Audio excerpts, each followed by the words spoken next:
My name's Dr. Nicholas Meyer, and I practice in Scottsdale, Arizona. I've been practicing now for over 40 years, hard to believe, and it's been a very interesting ride. My life's progression is the culmination right now of the version of what we're going to be talking today in my journey into holistic medicine and dentistry. And so I don't know if we're going to be able to do this, but you know, I'm going to ask, would you mind if I take my coat off and set a spell? It's going to be an easy conversation. You keep talking. Thank you.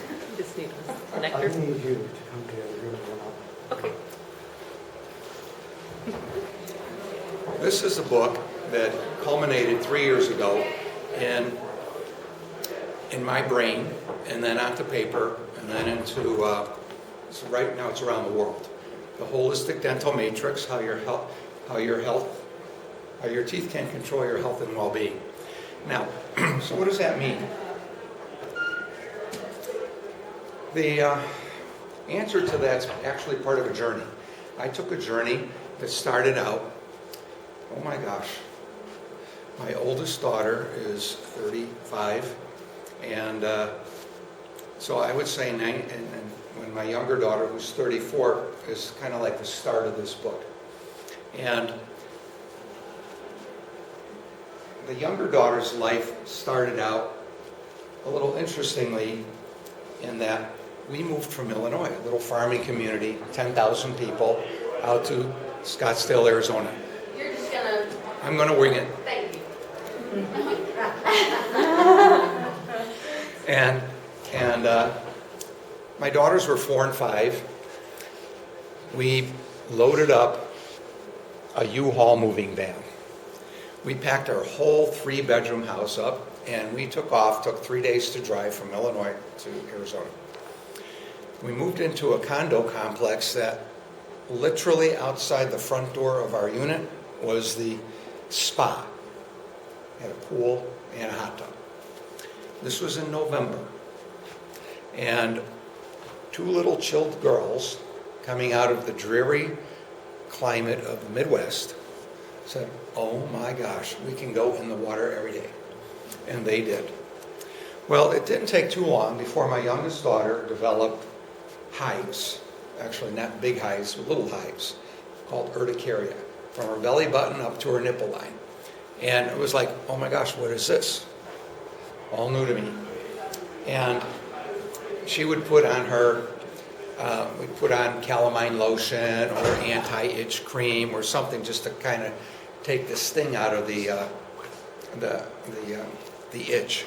Well, that didn't work. I happened to be invited, right around that same time then, to a breakfast meeting of a Rotary Club by the person that found, the real estate agent that found this little condo for us. Anyway, so we go into this, and there's a naturopath who's speaking. I said, what the hell is a naturopath? So, What's your password? capital O.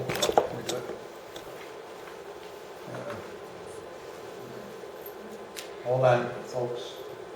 Not that this is going to enhance or detract from the presentation. Maybe you can cancel it.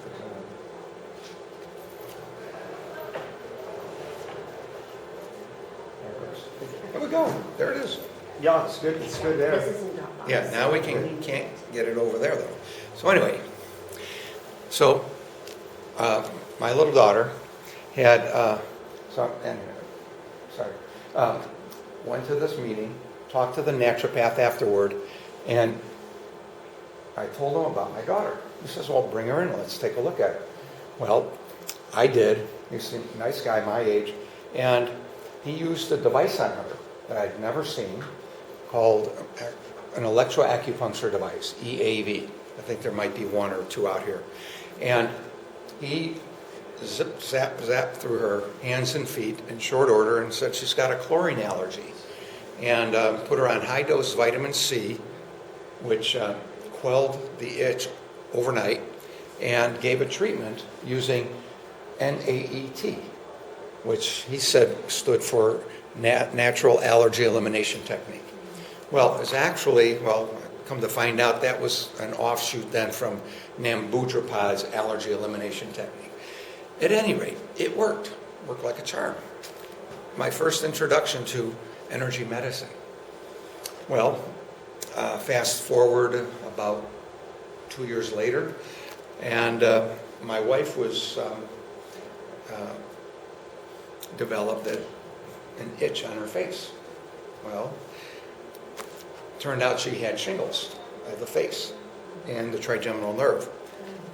So that ended up in another experience, not mine directly, but hers. Her girlfriend took her to a doctor who was sworn to secrecy. Don't tell anybody about what you're going to see, what you're going to do, because he was a practicing MD doing EAV, electromedicine stuff under the radar. So she goes there and gets these little drops and potions, and I have no clue what that's all about. And it stopped the progression of the shingles, because the next thing that was going to happen, if it kept going on, she would have lost an eyeball. And so it stopped, and pretty much every once in a while, every 5 years, you get a little tingle, because the virus is still in the nervous system. And then there's one more story that I have in here. The first chapter of the book is got this whole story in it, and it's free, available online, and also the matrix, the chart, which I created, that has 142 medical symptoms listed alphabetically that are connected to the mouth and to the teeth. Okay, so it's very nice. It's all alphabetized. Now, so that was my early experiences with energy medicine. And I know what the third one was. The third experience was in my little fledgling practice back in Illinois. I was in a smaller town, 1,700 people, literally in the corn sticks of America. So if I walked out the door, there was a cornfield here and a bean field there. And then the rest of the town was behind me. So I had a woman who was my office receptionist. And she came to me one day and she says, Dr. Meyer, I have to quit. And I said, why? She says, I've been diagnosed with MS and I'm going to go for therapy. Now at that time, this is 35 years ago almost, I had no idea what MS was. It was a new thing, it was new to me. Anyway, so she goes off to, so she goes off to the Las Vegas clinic, Dr. Fuller Royal, and has same stuff done, electroacupuncture. Now this is like one of the first experiences. So she has this testing done, and she came back to me and brought back a sheaf of papers, this thick, saying, please remove the mercury fillings in this order as safe as possible and place this specific gold alloy into the teeth. I was like, and in addition to that recipe for her dental treatment, the packet of information included from Germany all kinds of language I never heard of, calling teeth organs. Now, I think of organs as like a heart and a lung and etc. I never thought at that time of teeth as organs. Teeth are teeth. I had a very low dental IQ amongst my own profession, and teeth relating to the other parts of the body. So I still have those pieces of paper. I just came across them again this past Tuesday. And so anyway, it's a very nice, that's kind of the little steerages that God gave me in my life that led me into the world that I live in today. And the book, this is not just about the book, but the journey that I've taken and like I said earlier, this is the culmination of that. So, I'm standing in front of it, sorry. Now, I'm going to have to stay because there's not. So I got to musing one day, years ago, what if dentistry could be the center of a healthcare model? If you look at the chart, the way it's put out in there, there's so many things that dentistry does or is related to the rest of the body. It's related to things like sleep apnea, TMJ problems, heavy metals and mercury, fluoride toxicity, malposed teeth, which can contribute to muscle spasm and the like. So I was sitting on California at the beach, and I was struck with this notion, why didn't I make a chart up? Which I just give you a little insight of what the modern chart looked like. And so I started simply creating the list of the symptoms of fluoride toxicity, mercury toxicity, the symptoms of sleep apnea, the symptoms of TMJ problems. And before I knew it, I had 142 conditions that medical people say, you have this disease. And yes, that's true. But what the outward expression of that disease was isn't the cause. That's the result of something that's gone on before. So I got to the notion of putting dentistry at the center of a healthcare model. So this is I like this slide. It came to me a couple, 10 months ago or so. And so I would say that the mouth is the gatekeeper for the health of the body. And this is the nature of what this whole journey is going to be on. Now, what I did, in addition to some of the things with the symptomology, the conditions that you would say, this is caused from this is caused from that, I added a few more things. So we talked about chronic illnesses, heavy metals I mentioned. So dental toxins, which are mercury. Some of the things that we don't really think of what we do is the other things, the materials, not just the fillings, but the glues, the adhesives, the anesthetics, the impression materials, all of that whole batch of different items that we use in dentistry are, for the most part, for a lot of people, they tolerate them well. But as was told earlier in these lectures, is that we are not the same people that we were 30 and 40 and 50 years ago. There's more sicknesses, more damaged immune system, so these things become more real. Peanut allergies were a rarity, and now there was the peanut deaths and things. I talked about that this morning. Unheard of, we used to always get bags of Planters nuts. Southwest start serving them on airlines. So the book also talks about root canals and jawbone lesions. Just another form of toxicity. And this is going to be I'd like this to be an easy, free-form flow of information that if you have questions, just feel free to pipe up. And the only request I would have is not get into personal situations, just kind of generic questions. And then what are some of the tools that we use in diagnosing these problems? It used to be, my gosh, I'm a dentist for decades, and we have these little tiny x-rays, and if we had one x-ray, we'd hold it up to the light, and we'd make some determination. Now we have high-tech computers that we can take a screen, blow an x-ray up like a foot wide and 13 or 14 inches big and get inside even deeper. So the level of technology that allows us to do what we're doing today certainly didn't exist, but we did the best we could through time. One of the things I've learned about it on my journey is that it's just really that. It's a journey. We had the best information at the moment that we could deal with and learn from. And as I don't know if you've heard some of these other speakers and say, like all these cover-ups. These cover-ups are real. I live with them, and I suffer some of the consequences of being different. But that said, that's just part of a process and awareness and raising consciousness. I don't want to get into my spiritual beliefs about the dark forces, but this is real in our world. There's a war, spiritual war for our soul. And so one of the things then, the last part of the book is about what do you do with the information? Now that you hear or are exposed to all this, how do you make sense of it? What can it do for you? What is your game plan? What is a roadmap that you're going to be able to take this information and make sense of it? So I share some stories by illustration of different people and what was identified for them so that we can go ahead and see a way through the forest. It looks like it's working fine. Am I not in the right spot? You're perfect. Oh, good. Okay. One of the things that we heard about the FDA, the CDC, and thank you, the CDC.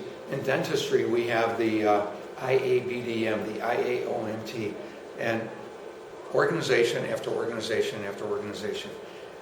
I really identified with Dr. Blattman earlier when you're talking about religions, because that's how I view these organizations. So there's a new technique.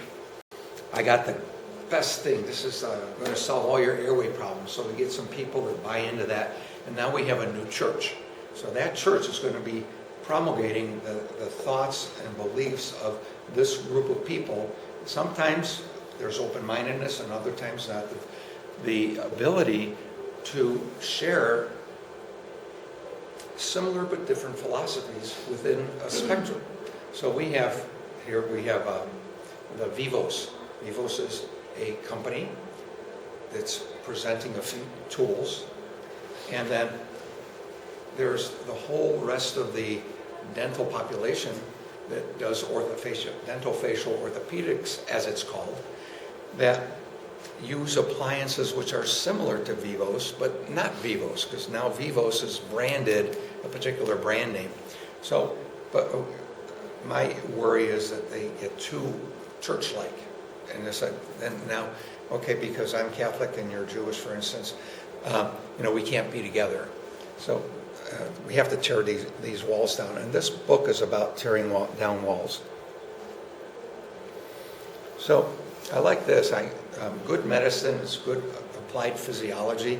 Bad medicine is applied pharmacology, drugs, in other words. So this is the logo of the book. And this has special significance to me because I look at all the little edges, the tips of this Merkabah symbol, which is a sacred geometry, is the end points of all of the coming together of these various factors. The dental toxins, dental materials, the root canals, the mercury, and how they affect the body. Well, for instance, I like to say I practice whole body dentistry. What does that mean? Well, one of the things that we do in our exam is that I'll have somebody put them against the posture grid, and we'll look and see, are they lopsided, are they twisted, do they have a rotation? When they're sitting in a chair, I'd see, are their feet straight, or are their feet kinked off to one side, which tells me then there's asymmetry or something structurally internally, that their spine is off, their hips are off, and I'm going to have a different treatment plan for that person than if somebody comes in and they're just straight as an arrow and there's nothing else out of balance.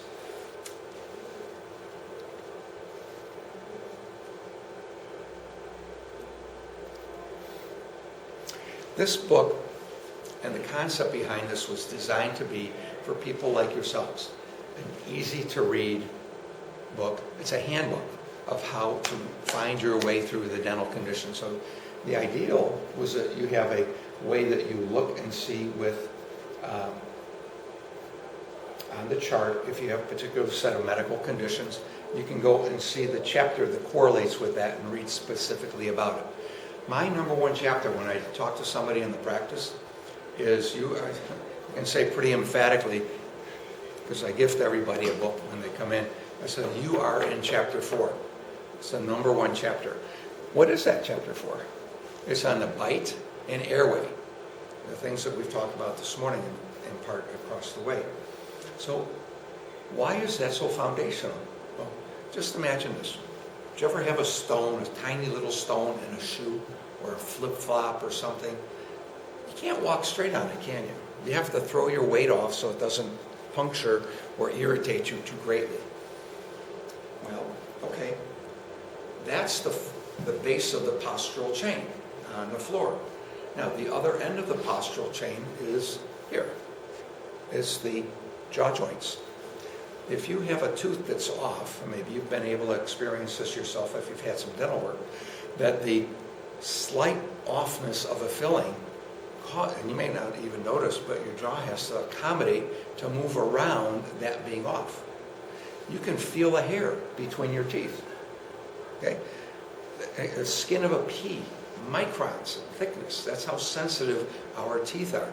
And if we're out of awareness because we have some toxicity in our systems that are clouding our body's signaling ability, you may just find yourself cracking a tooth, a cusp. You may crack it down all the way. It may manifest itself as headaches, eye pain, jaw pain, neck pain, back pain, numb sensation of the arm and your fingertips.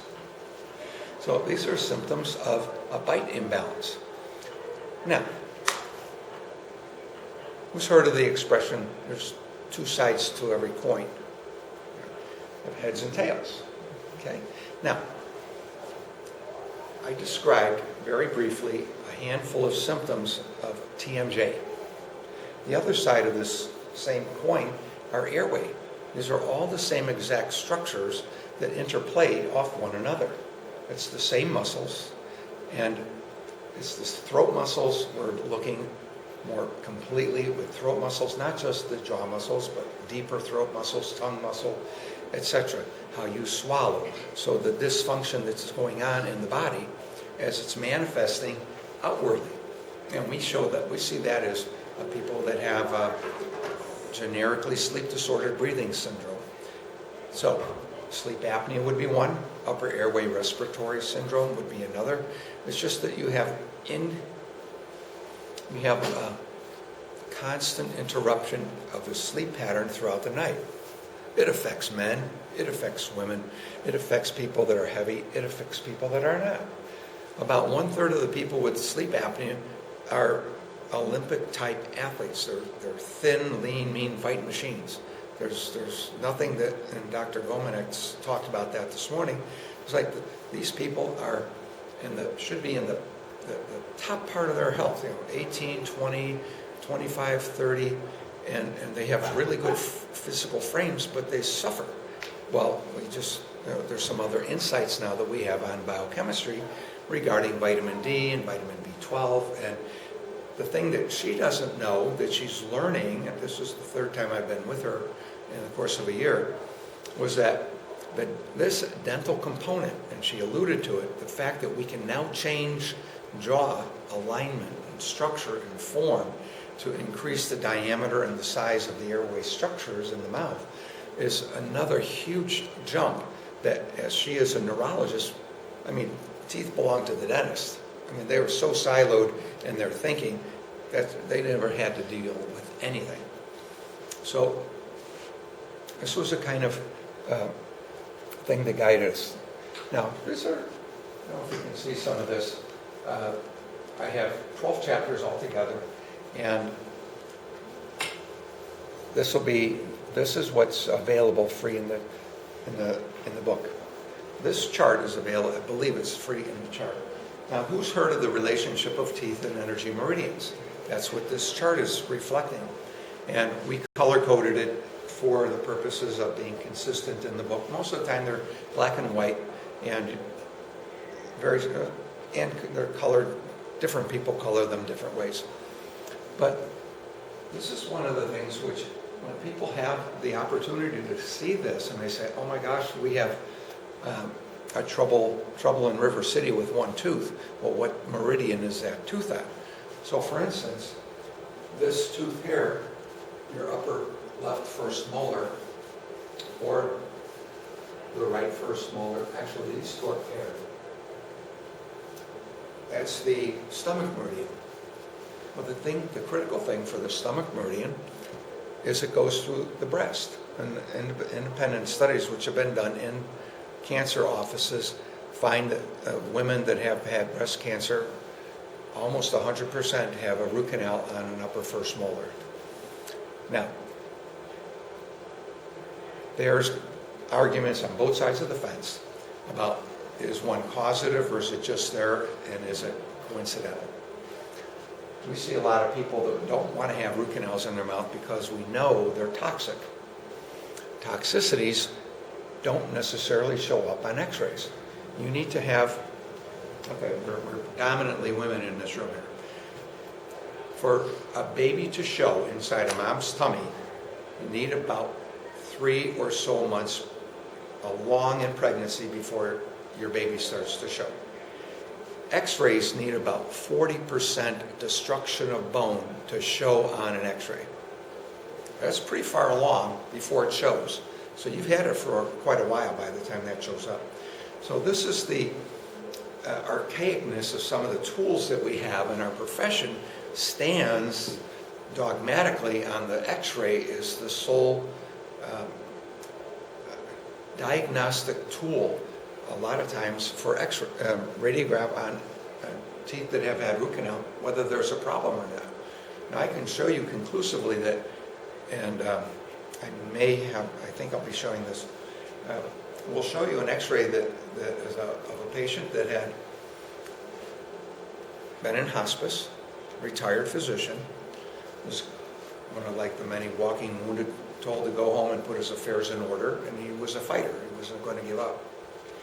And it turned out he had some mold toxicity, and he had a staph infection in his jaw that didn't produce pus. So most of the time when you have an infection, like if you get a splinter in your hand or something, you'll get a little pustule, and the body's trying to get rid of it. Well, there's a certain bug that that does not make that kind of immune response. It kind of dumbs down the immune system, so this bug can live there and send toxins throughout the body, and that's what this fellow had.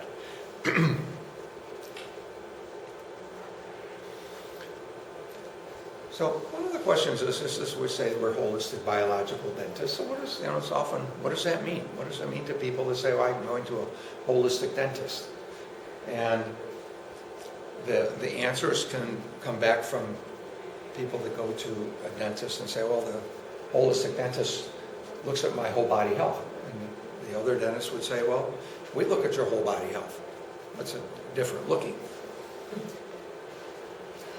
Some of the things is that my biggest takeaway as I pondered all this is that there's an open-mindedness that we have, that we're not so relegated to the dogma of the AMA, the ADA, and the whole alphabet soup, because in one of the worst research areas is when somebody has a success story of one, you regained your health after you did a dental procedure. Anecdotal. That's the worst kind of evidence to one scientific person to another scientific person. You may have had the best outcome in the world, but if you don't have it written down, and it's not they talk about double-blind studies, and you cannot double-blind study these kind of effects. So there are efforts to have more anecdotal stories brought together like a compendium to say, okay, it's not just a onesie here and a onesie here and a twosie here. Now we're wanting to collect all these people and all these stories and have some population data, because that's the only thing that's going to help move things along and shine some light, literally, on these subjects. One of the things, too, in the world of holistic dentistry is and are the tools that we use. I mentioned about digital x-rays. That world of dentistry now, almost everything is digital. It's a rare doctor that sends me small little plastic film x-rays. They're still there. Mostly older specialists that are on their way out of practice and don't want to invest the money to put in the latest and greatest technology. But anyway, be that as it may, the development of some of the tools that we have gives us better powers to peer into areas that we never could see before. The development of the 3D cone beam x-ray, it's called CBCT, gives us the ability to look rapidly into what's going on. The scans that we take capture from about C3, cervical vertebrae 3, up to about just above the eyebrow level. And we can look three-dimensionally inside your skull in these small little areas, and we can blow them up. I mean, literally imagine a dot on a pencil to a dot this big.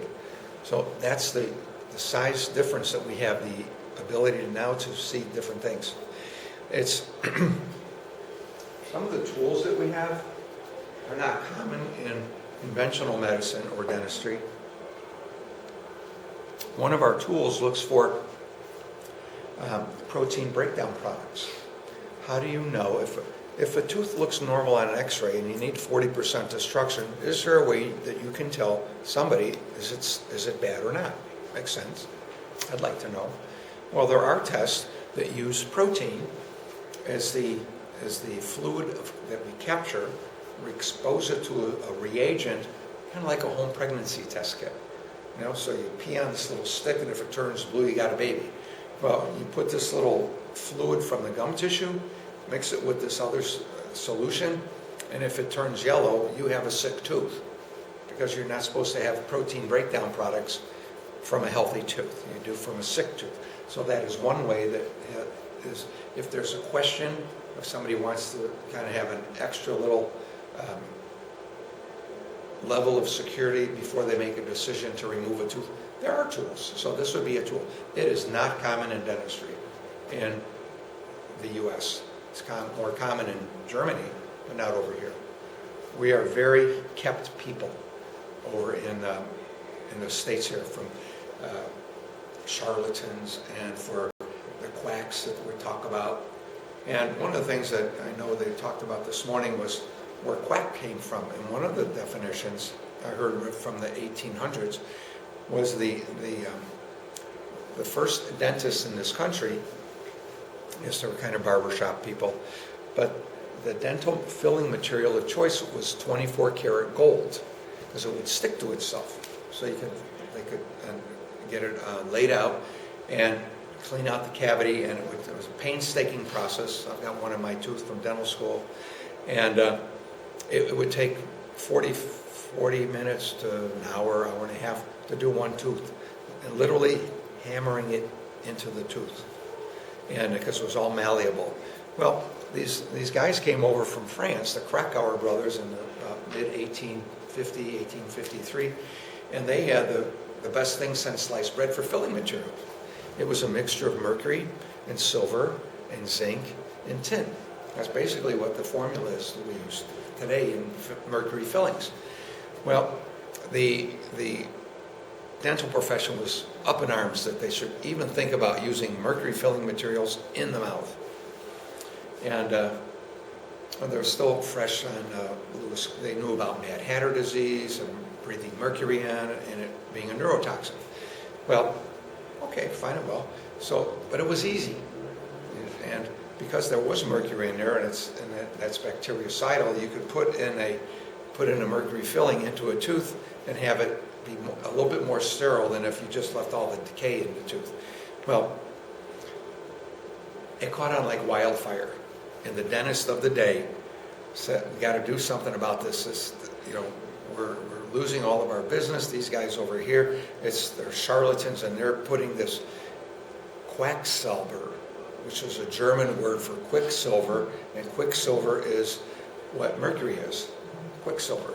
There's a company that are not exhibiting here at this meeting called Quicksilver Scientific, based out of Colorado Springs, and they do mercury analysis, and that's on their diagnostic side. On their treatment side, they have products for heavy metal detoxification in their product lineup. So anyway, they started calling the people that were using the mercury filling quacks, for quacksilver.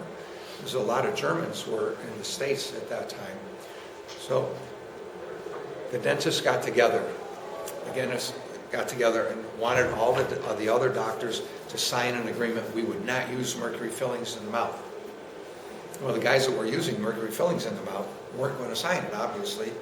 And to make a long story short, the mercury filling people prevailed over the people that didn't want to have mercury use in the mouth. And this group, the mercury guys, became the American Dental Association. So that's their history. They owned the patents, had owned the patents for a long time, and now the ADA divested themselves of the patents, and it's in the American Dental Association Foundation. They own the patents, but not the ADA. So this is kind of a part of the sordid history of dentistry and politics. So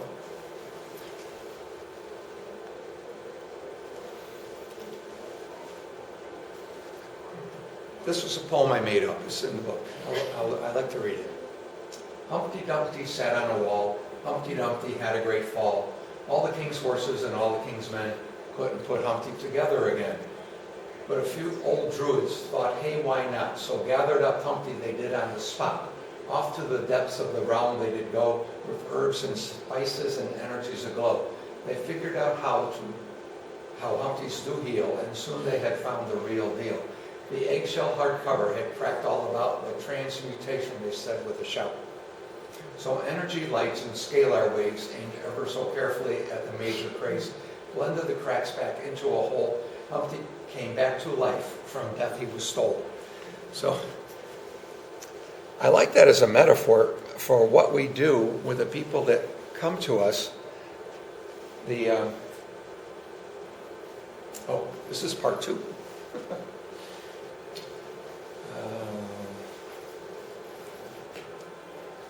They got old Humpty back up on that wall, and all the king's horses and all the king's men carted off those wise druid who knew how to mend, and burned all their books so their story would end. The tales continue into this age. Modern day druids, you'd say, are a sage, with potions and gizmos at their disposal, with folks all around who raise their godly proposals. The story's the same, yet even today the king's still in power and Humpty's must pay. Some books have been found the druids had did that mend all the people that give them their bid. When a druid steps out of the king's finely drawn line, the king doth strike hard, their hands do they bind, with sanctions and fires. Those druids are saddled, unable to heal when oh so embattled.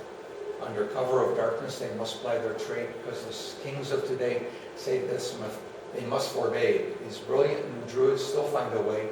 Their talents and knowledge are here to stay.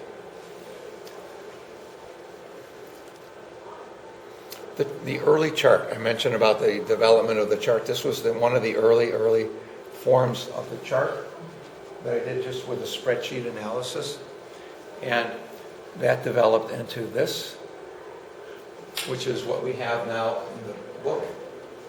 And this is really nice because the first column, which is in chapter 2, chapter 3, 4, and so on, mercury toxicity, fluoride, TMD, airway, periodontal, cavitations, root canals, missing teeth, dental materials, Lyme disease, and mold toxicity. This was my book was the first book that talks about mold toxicity in dentistry.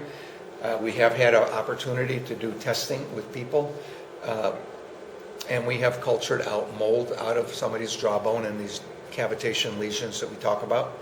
And we've also discovered a bug which is commonly identified along with mold and the disorder called CIRS, chronic inflammatory response syndrome. Now, we don't know if this is part of a causative agent or if it's just part of something. Person has it and we find that they have it, but we find it fairly often, at least 50% of the time when somebody has a problem like that in their jaw, and we're doing these analyses. I just described this so you would look on the chart, find your condition, and find out what chapter it ties in relationship to.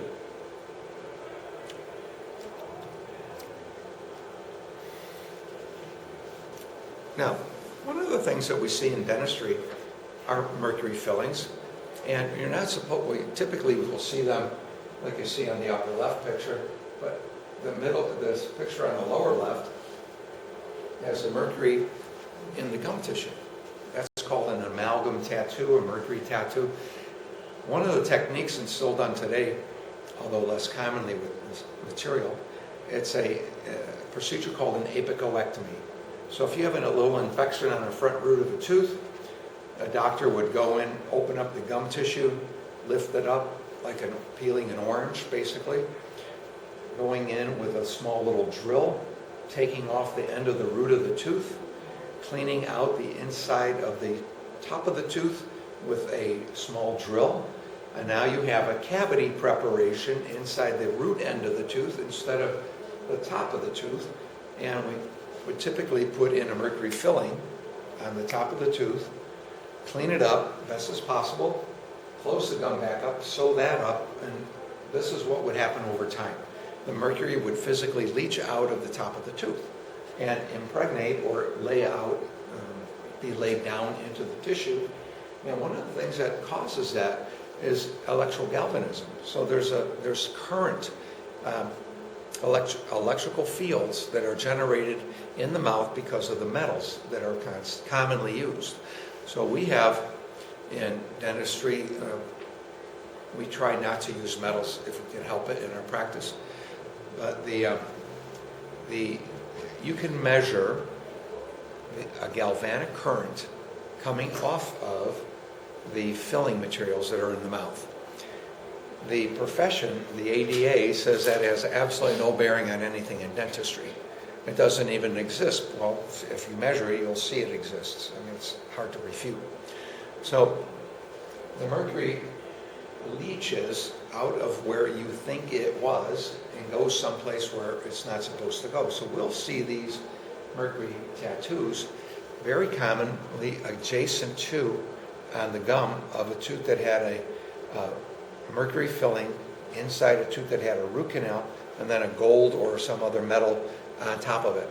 So it causes this, I just imagine these little lines of energy carrying out and bubbling out the little ions of mercury that go out and that get encapsulated into the tissue. So when I cut those out and I dissect them, it's kind of weird, but so I cut them out, they look like little grape clusters of metal in a connective tissue, little stroma, like just like grapes. And purely from a scientific standpoint, it's interesting to see how the body's responding to this kind of thing. But we don't see that too much anymore because mercury filling materials are just naturally dying away. The young people, they're not even hardly taught that in dental schools. We have 2 schools in Arizona that they have no requirement to do mercury fillings. So they're doing composite fillings or ceramic fillings, restorations, which is a nice shift, but it's just a progression of a dying out of an old system, not because they're being humanitarian about it. That's just the culture. The kids, the young people want a nicer looking filling material. They don't want to have that kind of stuff. The silver Band-Aid. I can remember talking to the kids in my dental school when I had the pedodontic blocks, the children's fillings, and we always talked about, we're going to put a nice shiny silver Band-Aid on your tooth. Boy, it's like looking back and not even thinking, had no awareness that the mercury fillings were so toxic, because we were told that the mercury in the filling material was bound tightly, never to be coming out again. Well, I think they either were making some specious statements or they're just outright ignorant, or they didn't have a way to measure the way the mercury comes off. So there are now testing devices that you could, for instance, you could chew a little piece of paraffin wax, chomp, chomp, chomp if you have mercury fillings, and you can measure with the machine, put a little rod in the mouth and measures how much mercury is now ambient in your oral cavity. And so you take your fillings out and chomp, chomp, chomp again and see that the levels have gone down. Now, that's an old story because it happens 100% of the time. And there's very few things in medicine or dentistry that is a 100%. But if you have mercury fillings in your mouth, the mercury is off-gassing out of the filling and into you. Or if it's not off-gassing, it can also go, if the tooth is alive, the mercury, if this is the tooth, the mercury can come out and go backwards up the nerve, up into the brain. So it has it's called retrograde axonal migration. So it actually goes away from where it stays, goes up the nerve into the brain. So mercury, by the way, has an affinity for fat. So the brain is like 80% fat. So if it gets in there and it causes a disruption of the fat, which is covering it's like the insulation on the brain, can you imagine, you might get some short circuiting if you have enough mercury that's going to disrupt the signal that's going through those little nerves that are covered by that nice fat layer. Yeah, you bet. So over here, we're going to talk about a few more things. So what we did, it's kind of cute over here. The lady who owns this set of teeth in that spot had to have that bridge replaced. And so I carved that out. I used a particular material, laid it down in there, and it healed in so that there's no more of that staining, that dark staining. And you can tell that the bridge looks nicer because that one had a metal base to it, and the new one had all ceramic, which was a nicer material from a cosmetic standpoint. It's just as strong as the one that had been there, but just a lot nicer now. So it's a rejuvenation. I mentioned too, let's talk about some other heavy metals. Heavy metals, for the most part, are those, and I'm not talking about rock and roll bands, heavy metal. The heavy metals are those the type of metals which are solid in form. I don't know if that's the right term to use. Gold is a heavy metal. Nickel is a heavy metal. Nickel is used in dentistry. Nickel is known to the state of California to cause cancer. Anybody here ever have braces with the train tracks? Okay, so those wires are made of stainless steel. Stainless steel has a fairly good percentage of nickel in the braces. Now, how you respond independently is another story.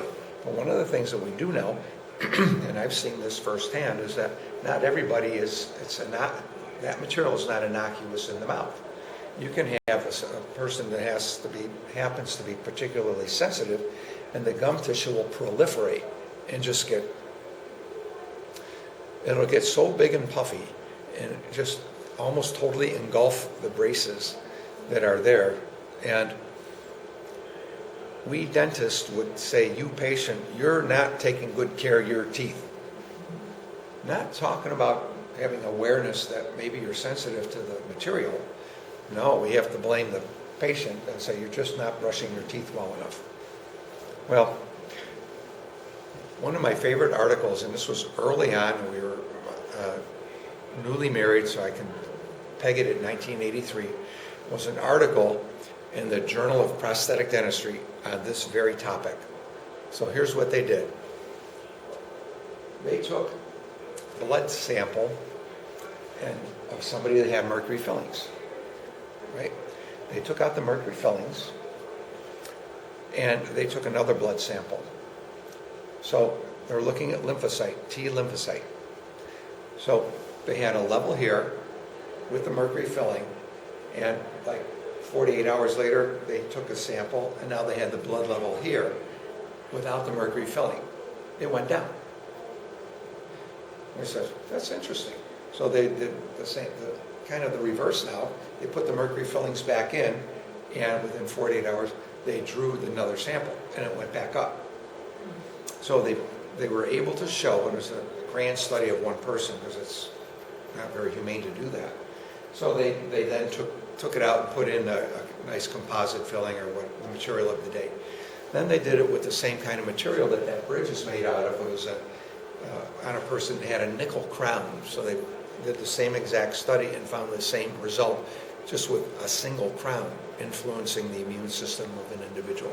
That's how critical this can be for certain people. So knowing that, 1983, I was just a young pup of a dentist. And so that made a big impact on me, just from the stories that I shared earlier about my family's type of things. And then here's a scientific article in an ADA published journal, or recognized Journal of Prosthetic Dentistry, well regarded, that carried this article on the immunological effects of the dental materials that we're using in people's mouths. Fluoride, I was a big proponent of fluoride. I didn't know what I didn't know about fluoride. And one of the things, I lived in Westmont, Illinois. Right down the street from me, about 12 miles or so, was Argonne National Laboratories.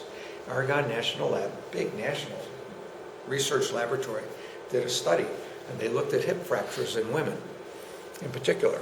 And they found that there was a higher incidence of hip fractures in women that had fluoridation in their water supply than if they didn't have fluoridation in the water supply.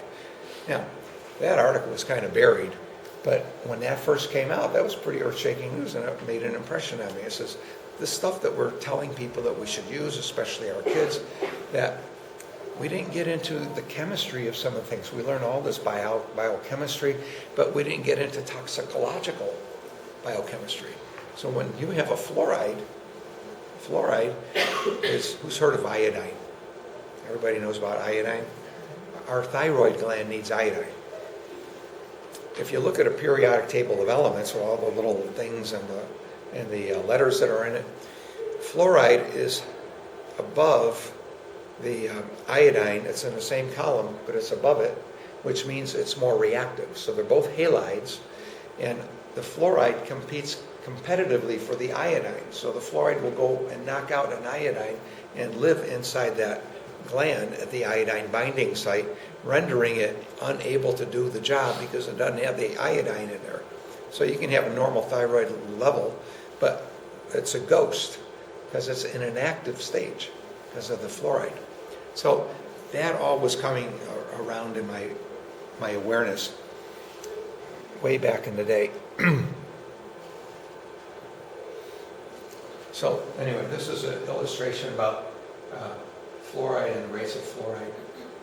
Fluoride does not prevent cavities, except in extremely high doses. And tooth decay is not a fluoride deficiency. It's just, so we'd think if you have a deficiency and you get fluoride, then you'd see it showing up. But it doesn't work that way.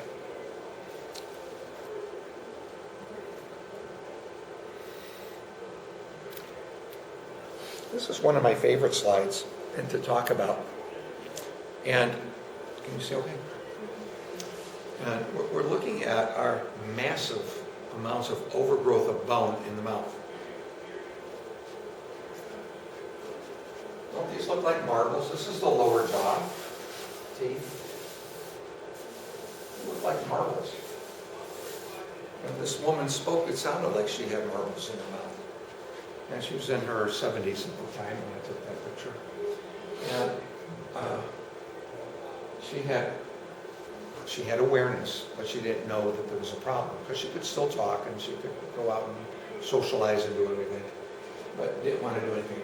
This is from chapter 4. This is where you would find that in the book. This is airway problems. So what somebody is doing here or here, you can see excessive, the bone is just massive. Massive, it's as big as my finger. And you can imagine if you had a Tootsie Roll that you put on the inside of your lip, that's how much your lip is going to stick out. This is the body's response to mechanical stress. So why are we having mechanical stress? Well, one of the phenomena when the body is struggling for breath is that, especially when we're sleeping, is that you clench teeth together, which opens up the air passage. And if you're needing to do that a lot over and over again, it's like if you work out lifting weights, you can do a lot of weightlifting and you'll get some muscle enhancement. But if you're doing a lot of heavy lifting and you're wanting to build up and bulk up muscles, you're actually going to increase the level of bone attachment for the muscle because there's a new demand. Well, that's the same phenomenon that we have going on here. And these are people that just clench their teeth.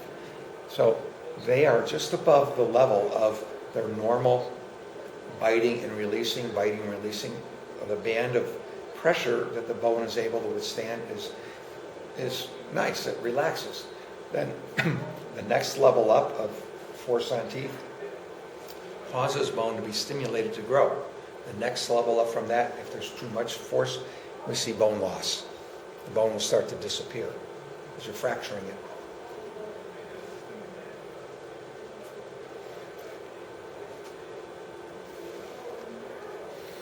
I want to show you here Again, this is chapter 4. I call this space the final frontier. I stole this from Gene Roddenberry and from Star Trek. If you're from Star Trek aficionados, I was. And so anyway, in an airway, this is what we're looking at. This is a side view, literally right through the middle of a healthy space. I call sacred space. If you don't have enough space, you won't be breathing well. And your body will be struggling and suffering, trying to get more air in. That is a big, huge problem. So that is a healthy picture. I may have the sick picture. And we can measure this space by using different devices. This is a pharyngometer. Out the nose, we can measure the nasal passages and look for obstructions. And that uses sound waves. It's not x-rays. So it's very safe. You can reproduce and take these measurements almost any time you want to. So what does that mean for somebody? Okay, so you can see that there's different shapes and sizes in this picture, right? It's the same person.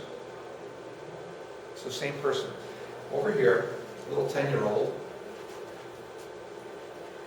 bottom teeth, top teeth, bottom teeth, top teeth.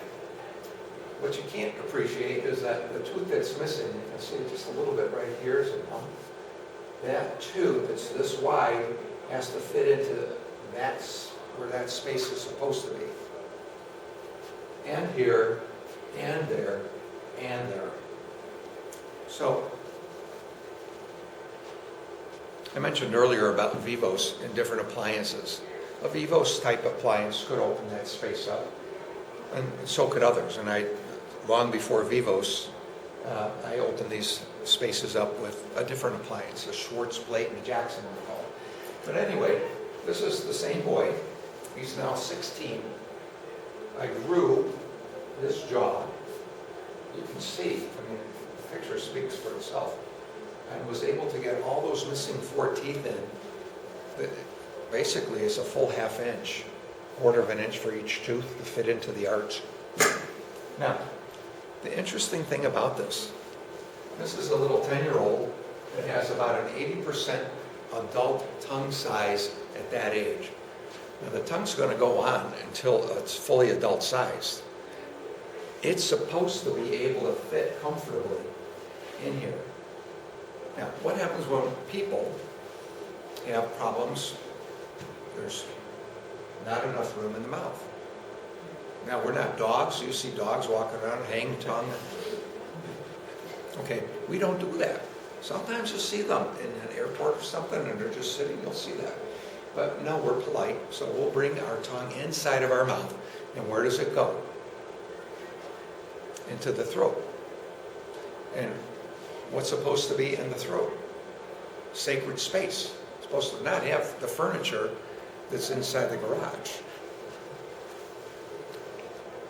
So a lot of times we do talk about the mouth, like I just showed you, as the garage, and the tongue is the car. So you need to have a properly sized garage for the tongue that you came standard equipment with. Now, those knobs of bone that I showed you on those other pictures, I think of those as furniture. Okay? The family's gotten older, you don't need that sofa, or you don't need the dresser drawer set. So Helen tells Frank, take that out to the garage and just put it in the garage.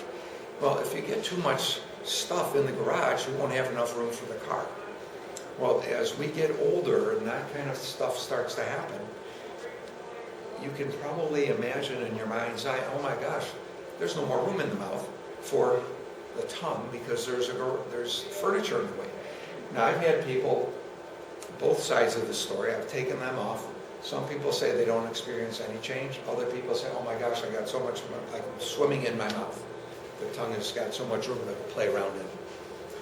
So, I wanted to show you, we're going to digress and do a little bit of x-ray, not heavy-duty reading, but to show you the three-dimensionality that we can see when I mentioned about that type of x-ray.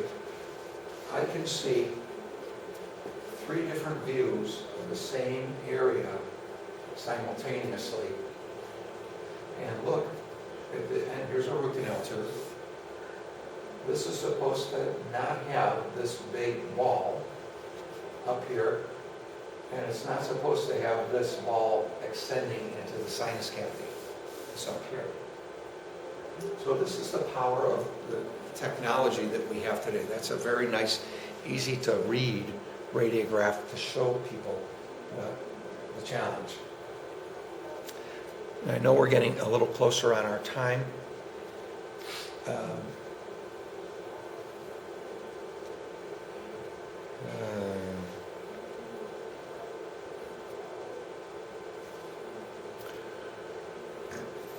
Okay, so I have a woman in the practice, she's been with me for about 10 years now, that had obstructive sleep apnea. She had oral galvanism and failed root canal teeth. A trifecta of sorts. In looking at her, she had some dental implants that were placed at the wrong angle. So which when she had them restored, it caused her jaw not to have as much space. Just like that little boy went from a big jaw to a little jaw. Well, the fact that she lost those teeth and where the doctor put put the implant into the bone, it cut off some of that space.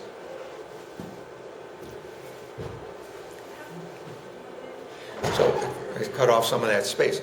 Now her tongue was now having to act dysfunctionally, helping to be, what I want to say, helping her to have expressions of obstructive sleep apnea.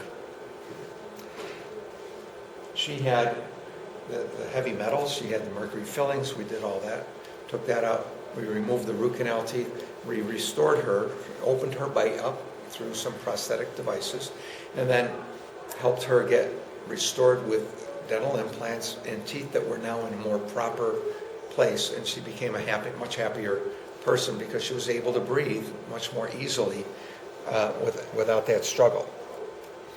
Now, this is a story of a fellow that I alluded to a little bit ago, and he has a wonderful recovery story, but he was in a position of ill health from a mold toxicity that he was written off in hospice and said, go put your affairs in order.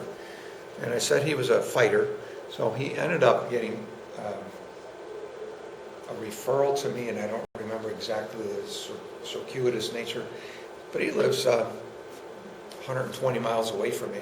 So he found his way up, and we talked on the phone before he came up, and in 10 minutes I took away his pain, and I returned his heart rate, it was beating irregularly, to normal. Not that I'm trying to treat hearts, but that's what happened when I did a particular diagnostic block that I know to do. And so the reason I'm sharing you this is because we found that if I can knock out a condition or give you some idea that this is the right direction to go in, that's quick, relatively easy, no pain, that you have a high level of confidence and believability that this is going to be a treatment that's going to be worthwhile your time and not just something you're whistling in the wind about. So he had a marvelous recovery. He didn't finish all of his other things, but he did have, I've learned a lot since him about 3 years ago about biotoxin illness. And that led me into a whole new constellation of people that suffer from biotoxin illness, aka mold disease, aka CIRS, and the kind of problems that they have biochemically and what's going on with their systems and their disrupted sleep cycles and melatonin's off, et cetera, et cetera.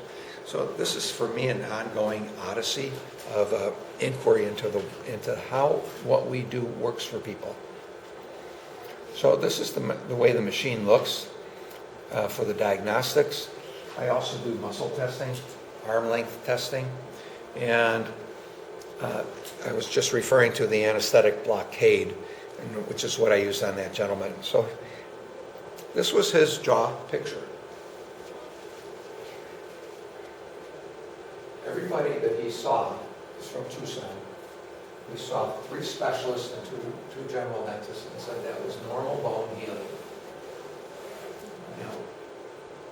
I looked at that right away. I said, that's not normal.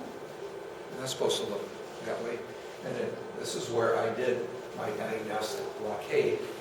I injected anesthetic right into the bone, right there, half a cc, so it's not very much, and let him sit. In 10 minutes, his whole side of his face got normal. The pain just melted away. His heart rate normalized. He called me the next day, says my heart rate normalized that night and was good for a day and a half. So with that confidence builder, we went ahead and did surgery, and it's been fine ever since, and this is 3 years ago. So what is the surgery? Just kind of to describe it again, you numb the jaw, make a little window into the gum tissue, peel it back like an orange, make a little window into the jawbone to access inside there, and then we scrape, clean it out, in other words. So to put it into the terms that be common for women, it's like a DNC, but of the jaw. So we want to dilate it and curate it and clean out the gum that's in it. Now we have done quite a few studies now on this. This is a common bug that we find in here is called MARCoNS. MARCoNS is an acronym for multiple antibiotic resistant coagulase negative staphylococcus. Long name. But this is the bug that's a staph infection that doesn't have pus. And that's what he had. He had a staph infection. And usually, if that's exactly what the problem is the day that you do this, that'll all go, whatever was going on with that person, that'll lift. And we treat it with ozone, we treat it with lasers and homeopathic. So that's kind of our remedy. What was the original procedure he had to... He had an extraction of a root canal tooth that failed. So this bone, this area, this is all pouty white, should have looked more like this. Lacy, and filamentous, not like this. This is garbage, to use a non-medical term.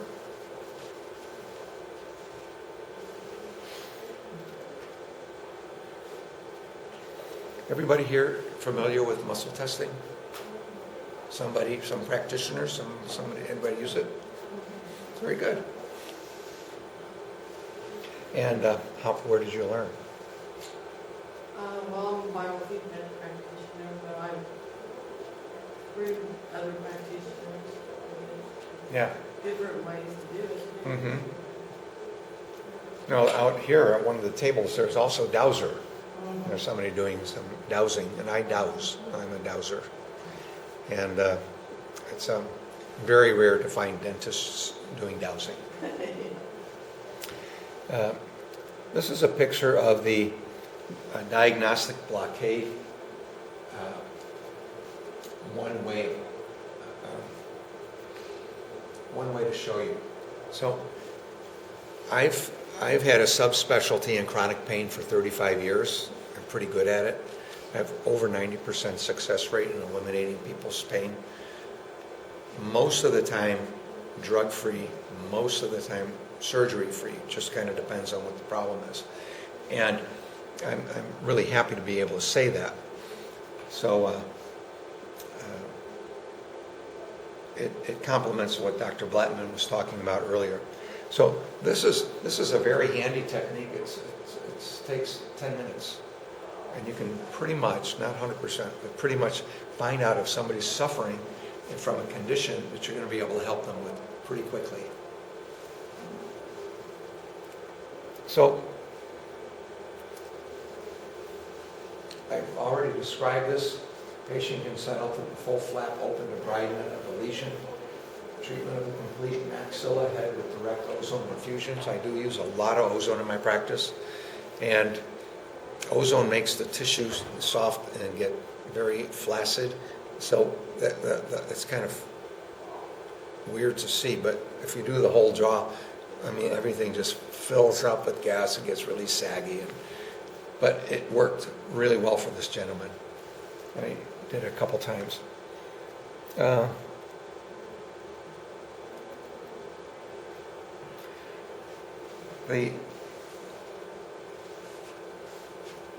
In my description earlier of what I'm what I call holistic dentistry. I look at it as really more science-based dentistry beyond just the repair of teeth.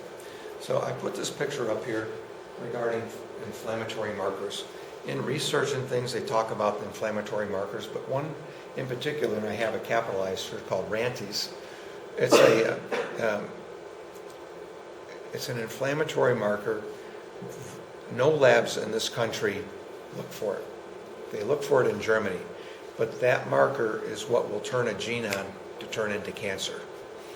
So a friend of mine in Germany has been doing this research very steadily for years now, building a whole library of published articles on this condition, RANTES, and cancer. And he presents it to Medicine Week in Germany. It's the largest alternative medical conference in all of Europe, held in Baden-Baden, Germany. And so it's a great thing. Now, one of the things about what I'm showing you now is this gentleman, and this is long before I got too involved with this. He's retired now. Neil Raskin is the chief of neurology at the University of California, San Francisco. I heard him speaking at the Camelback Inn in Scottsdale about cavitations and migraine headache. And he worked with a surgeon in San Francisco, and anybody that had somebody with migraine, sent him to the oral surgeon to have these areas, the third molar areas, cleaned out, and many, many times the trigeminal neuralgia would disappear. Did I say migraine before? If I did, I'm sorry, I meant trigeminal neuralgia.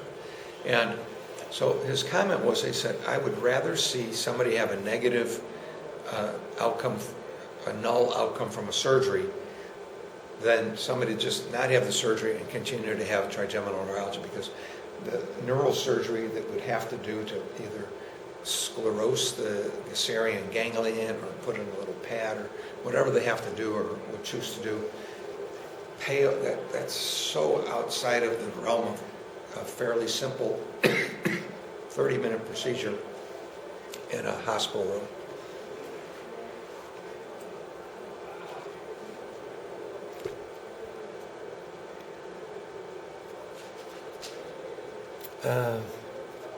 I don't know if this is going to work, if I can get that to work.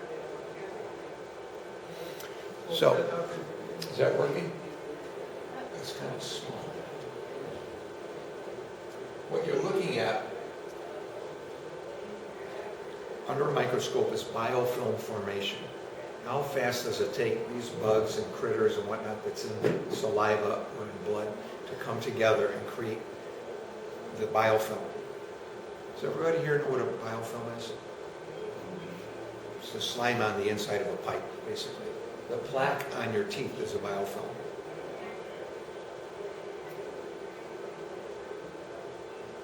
It's growing quite rapidly. So if you go to the dentist, we're doing good. Time to quit. If you go to the dentist and you get your teeth polished and your teeth feel nice and clean, doesn't last that long, does it? Within 6 or 10 hours, it's like back to normal. But that's because of what you're seeing here on the screen. This is an actual lifetime imaging of how fast the biofilm can form on a clean surface. It's pretty darn quick.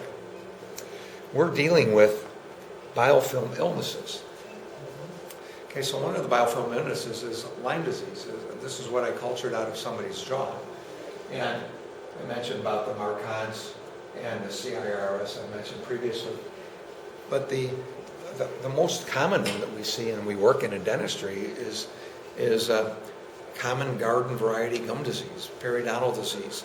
And there's so much surface area of gum disease, and we heard the talk earlier about, if at lunchtime, if that membrane, that's the barrier between the bacteria from the mouth, is incompetent, the bacteria and the viruses and the fungi and whatnot from the mouth can get into the bloodstream that way.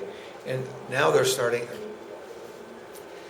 have been studies now published showing that when they look in the brain of somebody that's had a stroke or cancer, they'll find bacteria or other life forms that are common in the mouth. So now they're starting to finally say what's been said for 100 years, the focal infection theory is alive and well, and what happens in the mouth does transcend and goes out into the body. So, and that's what I just was saying. The story doesn't end, it goes deeper. So, I'm not going to do that.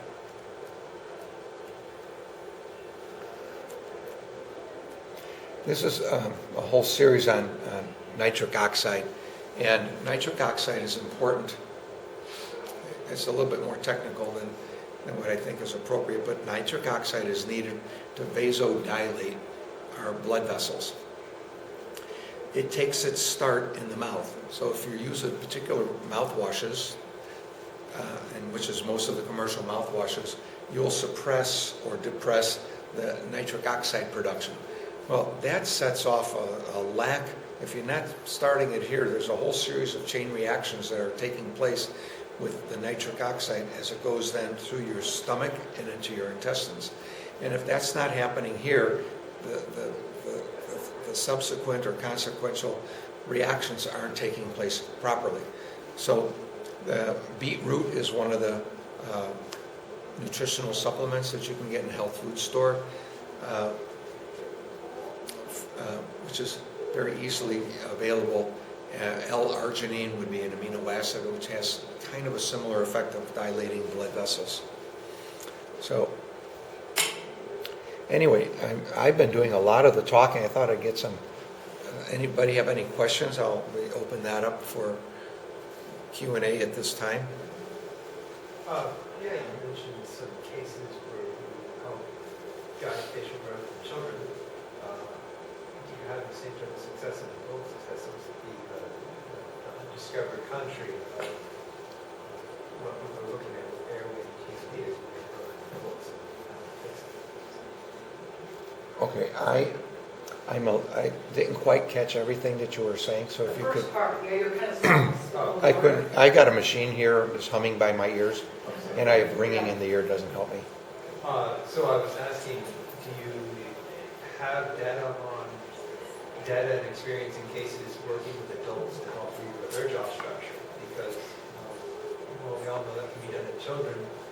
That seems to be one of the areas that a lot of the focus is for patients and doctors. Is what do we do with these Right. adults? Right. So I currently have 18 adults under treatment growing their jaw.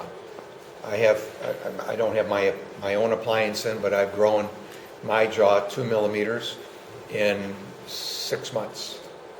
And my wife is in treatment also. We are growing adult jaws.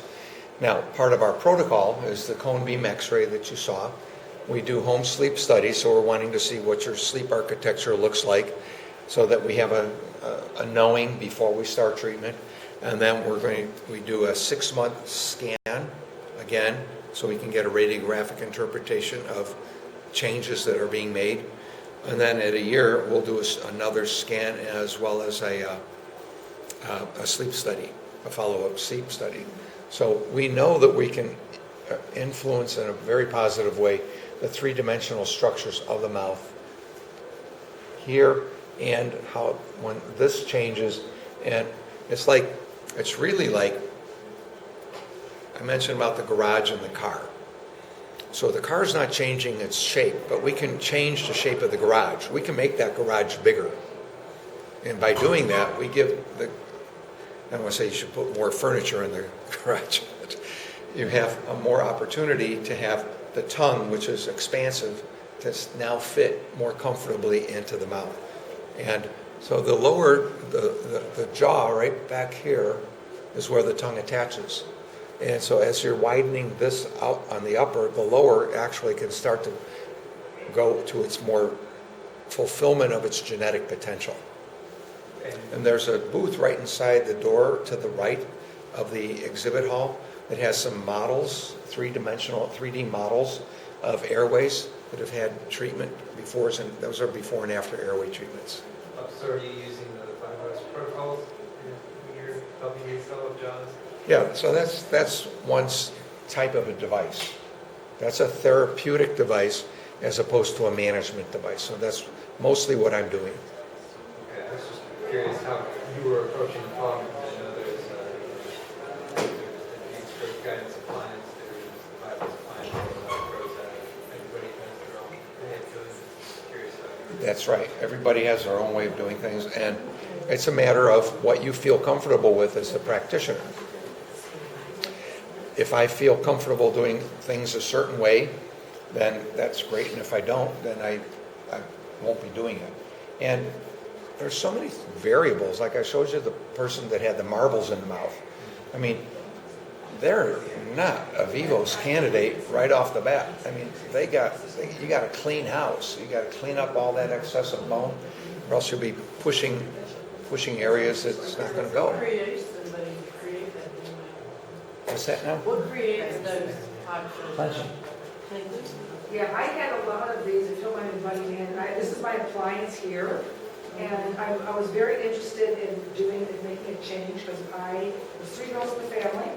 I'm the only one that didn't have orthodontic work, because my teeth back in the day, so we were straight, no problem.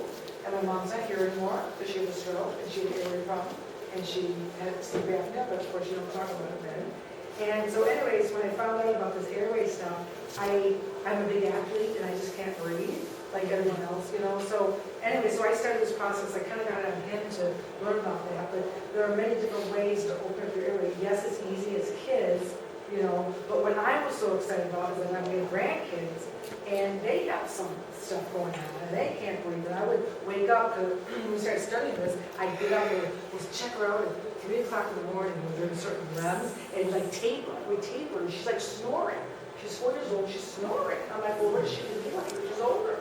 So it kind of got us on that whole kick on airway and breathing. And what's really exciting is that some of the stuff that we do with the diagnostic is we're able to see the difference in the throat when you take a scan.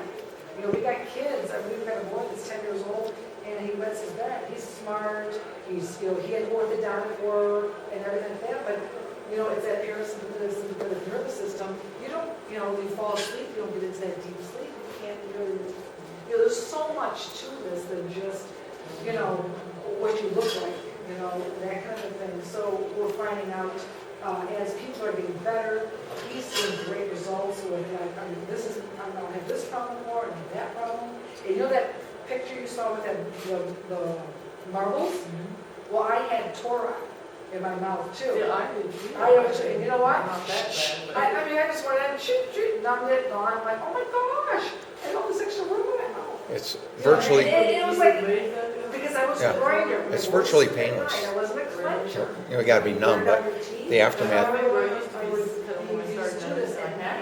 And so with this airway, with this appliance, like you said, Yeah. this is just one we Yeah, came to. they're very common. He was doing that way before we get married 36 years ago, and there was tons of different appliances to open up your airway. I've talked to many different orthodontists about this, but as you're talking about as an adult, it's different because we are now handling bone, because we're not, 7, 8, 10 years old anymore, we're growing, and then it's easier to move it faster. You know what I mean? It takes a longer time, and a lot of adults don't want to take the time to do it. Just like the doctor was talking here, okay, I had some numbness down my arm. It's like, well, how do you want to be healthy? You know what it takes. And not everybody wants to do what it takes to be healthy. And it's like, how much does it mean to you? If you can't sleep, you got sleep apnea. He's got a couple people that actually wear a CPAP and also wear the appliance. And people that got off their CPAP because of their appliance. I mean, there's just like, you can have stories after story after story. I don't mean to interrupt, but this is like so personal to me, and it's personal to my family, because, I could just see these kids. I mean, you go to a party, you go to a place, you're like, oh, airway! Gosh, Lori! It's a little, I don't do that. She does. I know. And then go on the soccer field, and how many kids go, and half of them are inhaling. They have their, what do we call it? Little lights. The asthma, they have asthma, they do their inhale. It's like, oh my gosh! When my kids were kids, one person made them teeth. not half the team. You know, it's amazing. They just can't breathe anymore. So, anyways, I'm sorry, George. So anyway, this It's just so common. kind of concludes my introduction for you into the world of my version of holistic medicine and dentistry, and I hope it was of value to you. I do have some books available. They're 20% off, which will bring it to $20 if you'd like. And you won't hurt my feelings if you don't buy one, but I'd love it if you Also in the do. book too, there's these little codes that you open up. All these codes all the way throughout the books. Little QR And codes. it goes and opens up the charts and 20? information. Yeah. And you know how you can write everything I would down. like one. So anyways, fun stuff. Thank you. Yeah, thank you. All right.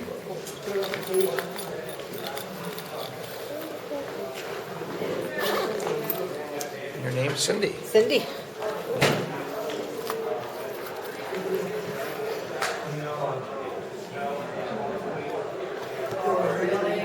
And I enjoyed your talk. Hey, I wish you weren't all the way, like whenever somebody came to you, if they did have to have some kind of, I've had so many cavitation surgeries already, but if they did, it's something really good to fly right after a Thank you. surgery like that, isn't it? Is it? We have a lot of out-of-state people. Really? But that fly after surgery like that? If they're that far for flying, In there. For what, a month or what? Yes. No, overnight. they stay overnight. I practice in an area that has probably 1,000 hotels in 10 miles. Well, this is because I've lived it. I've just lived it I'm not for going to go years. through that again, but you seem to have a lot of knowledge about things that sound like they're right on target for me, so I don't know. But Thank you. You're very welcome. Wait. That opens up this whole area as well. You know what I'm talking about? I'm Sarisha, it's so nice to meet you. Thank you for your presentation. Oh, you're welcome. I have a weird question. Sure. Any chance you were doing consults while you were here at the conference? I can. I hadn't thought about it. Do you want I to do have one? I have a 3D X-ray on a CD. Do you have any way to view it? I have a computer. Does it have a CD drive though? I have to see. Okay. It does. Of course, I will pay. It's a electronic machine. No, I don't have it, but No. some of my friends have computers CDs? Okay. that have drives. I saw one earlier. Okay. What's going on? So I've been under like perio maintenance for 5-6 years with my general dentist, and then this wisdom tooth was impacting my last molar and creating a deep pocket, so it was hurting me. He took it out 1.5 years ago, Now, what did he take out? my wisdom tooth. Okay. And I have the other 3 in. And then 2 months after the extraction, I was like, it doesn't feel normal.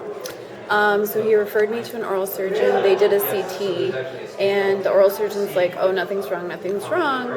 You just have muscle tension here. And so I was like, oh, it's just muscle tension. So did you want to sit? You've been standing No. the whole time. He was like, you just have muscle tension. So I was like, oh, okay, well, I'm not going to do anything about it. And then 1.5 years later, I didn't know how to clean that area properly, so it became another deep, like 7mm pocket. So that dentist who did the extraction, he referred me to a periodontist. So she did a perio maintenance cleaning, and then she did the root planing. After she did the root planing, everywhere in my mouth was fine, but here it started like throbbing, like painful, right? And in that 1.5 years prior, I never felt like I had to take medicine for the pain. But since then, I was just like, what is wrong? And that was just October 1st. So since then, I've been to 3 different dentists, an endodontist, back to the periodontist. I went to an ENT, I went to an oral surgeon, and now I'm here. Because nobody's really able to tell me, and I feel like whoever I go to, they're not really, not that they're not telling me what I want to hear, but I just. Other than that, too, how are your pockets anywhere else? So after they did when did they do the root planing? There've been like 5s and 6s, 3, 4, 5s and 6s generally. That's not normal. Right. No, I know it's not normal, which is why I was under the perio maintenance. So I'm trying to do some, holistic. Sure. It worked, David.